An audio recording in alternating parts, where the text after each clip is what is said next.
believes that we need a grade separation, but wanted to do it his way. He wants to run the railroad tracks over the city of Wooddale. Okay, now this is the first chance I've had to look at this latest diagram, I guess you'd call it, of 2A and 2. And the first thing that strikes my eyes is that side road you have. Can you put that? Yeah, that bottom road that crosses Wooddale, yeah, that takes, it looks like it takes out all of the north parking from the Holy Ghost School and the post office there.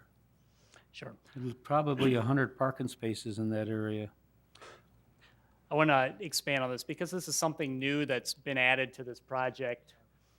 When we started looking into alternate 2 and we could not get the operations to work from a safety standpoint, what we had to do at the old intersection is what we call a right in, right out. That's where you're not allowed to make a left turn. You can only pull out or pull in by making a right turn. By doing that, we wanted to create an alternate access to this commercial district in here. The obvious location for that was at Division Street, where we were already putting a signal. From this point to right there, the city of Wooddale owns that right of way, and the church leases that out on an annual basis. What this proposal does is it reclaims that property back, impacts one resident right here, and it connects into Oakwood. So that's the one resident in the 2 In that is taken out. correct, But the street will be basically right on the edge of the school there, huh? correct. We want a street right alongside the school? Alderman Shockey, if I could. Matt, if you could show all the way on the west where the new Irving Park would flip to go, that entranceway all the way up there, right there, yeah.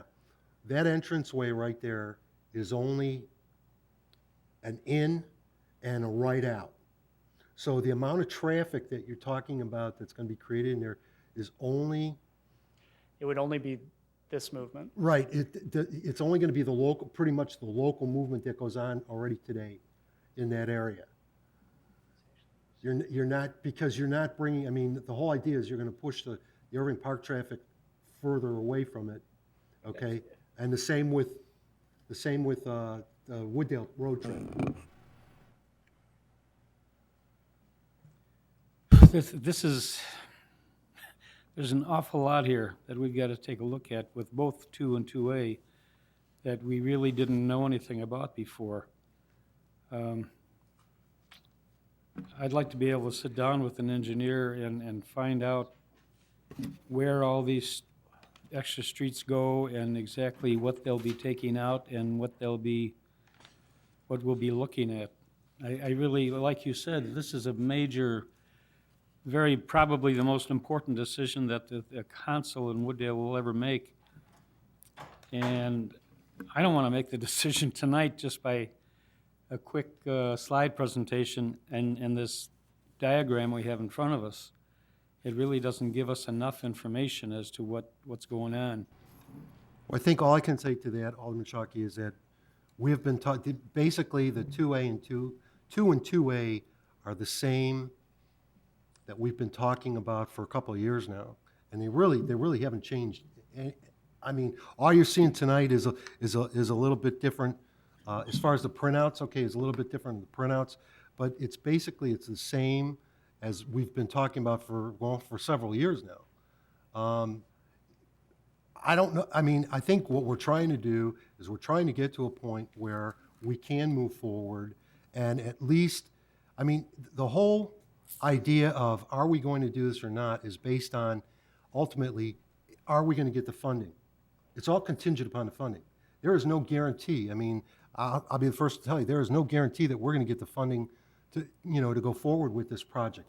However, if that funding does become available, we need to be able to be in a position where we as a city know what option we want to choose, either 2A, or no build. And so that the engineers can go ahead to the next level and actually start doing some of the actual engineering and preparing this, You know, what, because if Matt could probably sit down with you and talk with you on an individual basis, as far as, you know, but I don't know if he's going to be able to tell you a lot as far as what's going to happen until all the final engineering is done, or until they're at least at the point in the engineering where they have looked and actually determined what, ultimately, what do they really need to do. Correct me if I'm wrong, Matt, but I don't know if you can really do that. It's kind of like we talked about some of the side streets, you know, which ones are we going to end up having to close off? Which ones are we going to have to, you know, do something different with? We don't know all that. You don't even know about, we don't even know about the Division Street or the ins and outs of, you know, if 2A is selected, where the ins and outs are going to be of that new area in there. You don't know that until you've got the engineering available. What are we basing, another question, what are we basing the $41 million of construction costs on?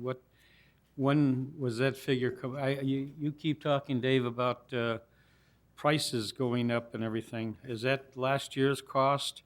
And does it include the buyouts of these 47 homes and 13 businesses? The original $41 million was based on, yes, it was all-inclusive, including the buyout of the homes. However, with inflation, and that's numbers from what, about 2 years ago, 3 years ago? I'd say 2 to 3 years ago. Okay, so the numbers probably have gone up slightly, so you're probably looking at maybe $45 to $46 million now for completion of the project. So And I've minimum just of been in- 46 million, and probably what for the other one?